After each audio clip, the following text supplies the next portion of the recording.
Enjoy early access to ad-free episodes each week when you subscribe to Wedding Planning Podcast Premium in Apple Podcasts. Enjoy the show. Why, hello there, and thank you so much, as always, for joining me here this week for a few moments to discuss all things wedding. And a huge congratulations if you are newly engaged and just tuning in for the first time, or maybe one of the first times.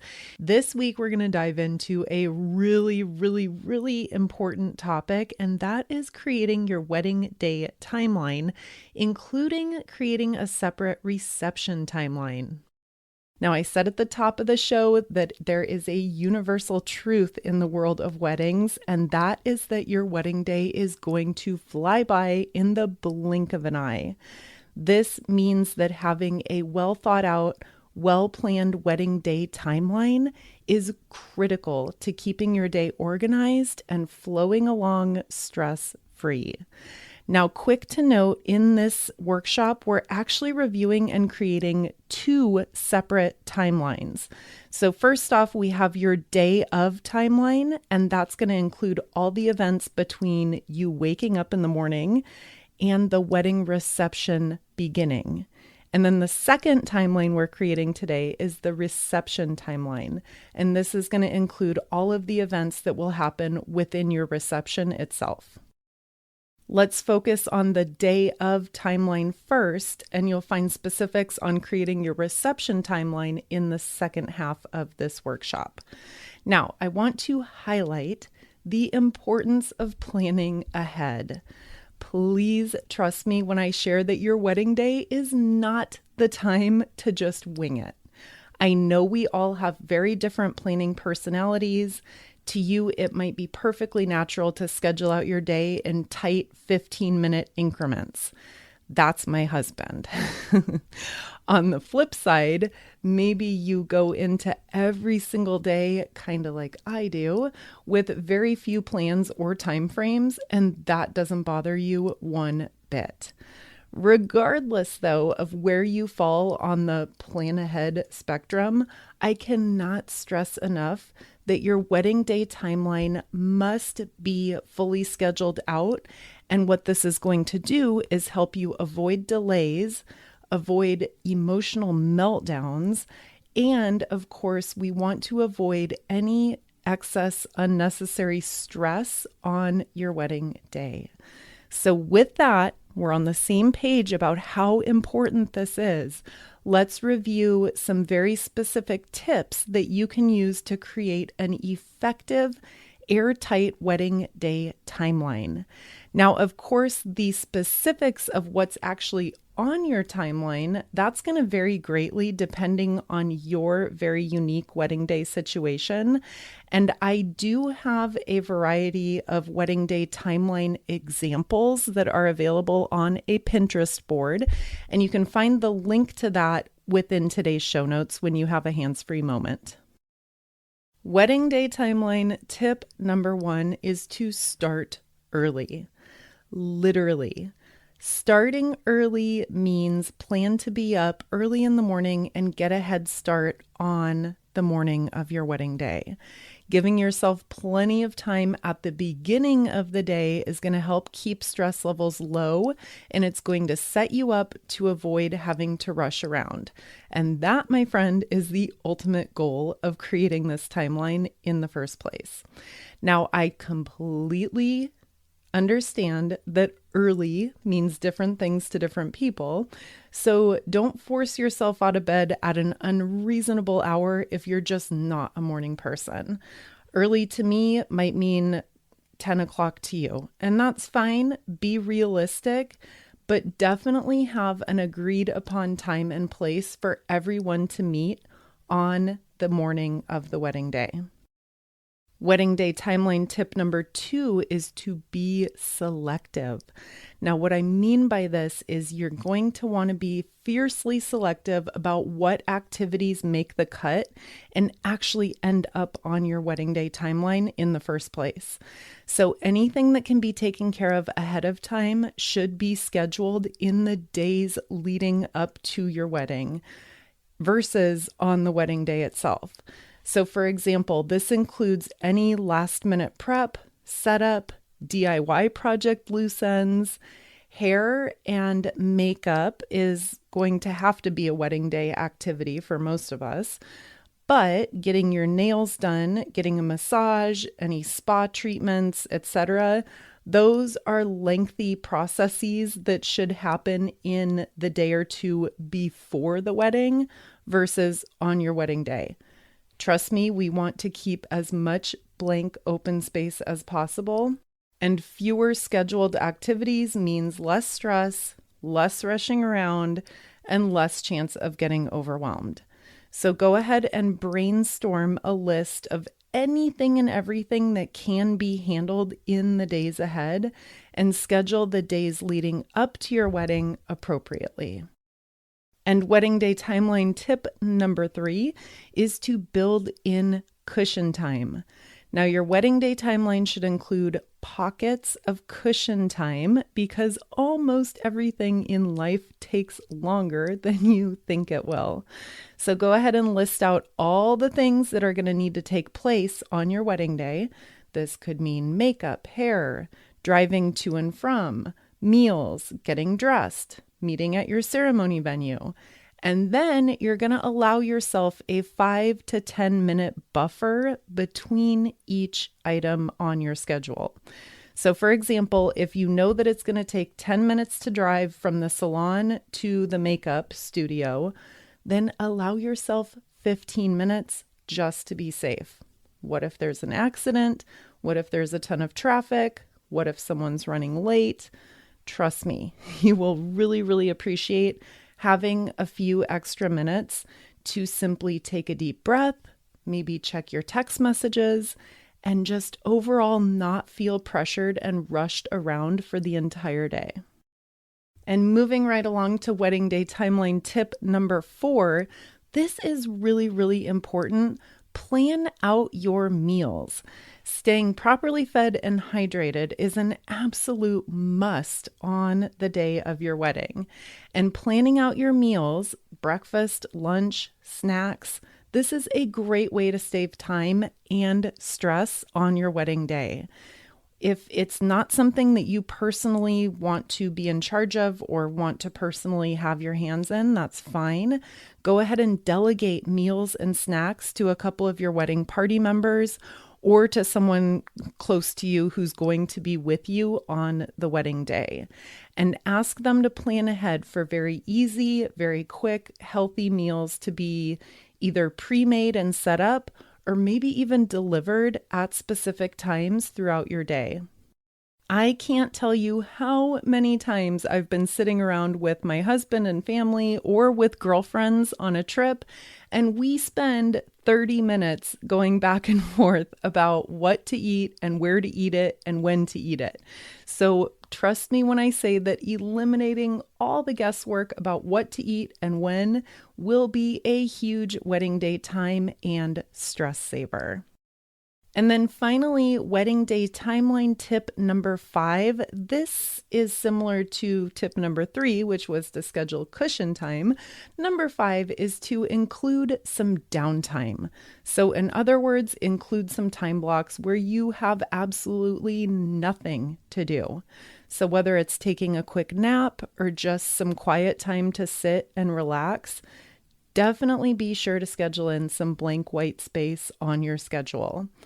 A top item that I hear from couples after the wedding day on their "I wish we had done that differently" list is having some time to yourself to just unplug, unwind, and chill out and be present and take a deep breath.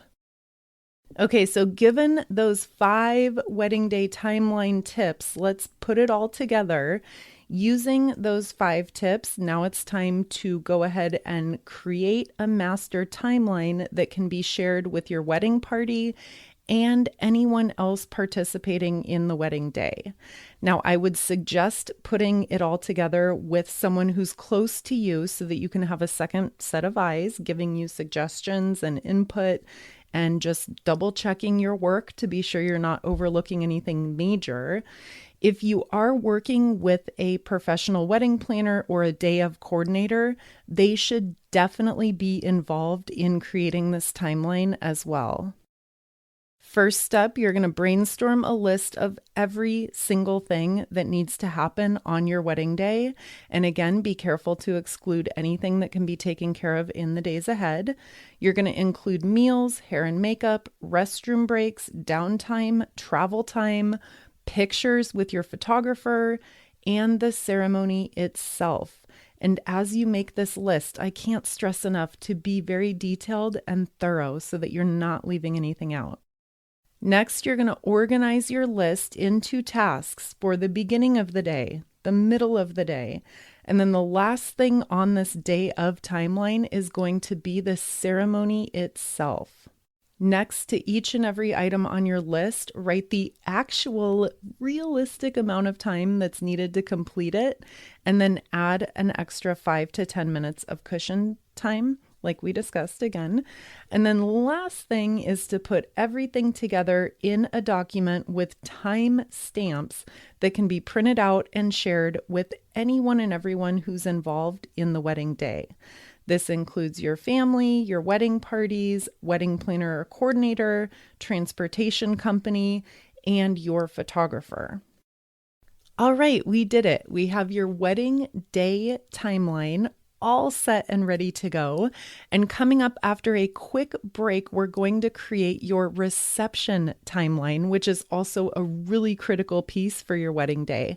I'll be back in just a minute. Okay, welcome back. We have got your wedding day timeline all set and ready to go. And now we're going to pay some attention to creating your reception timeline.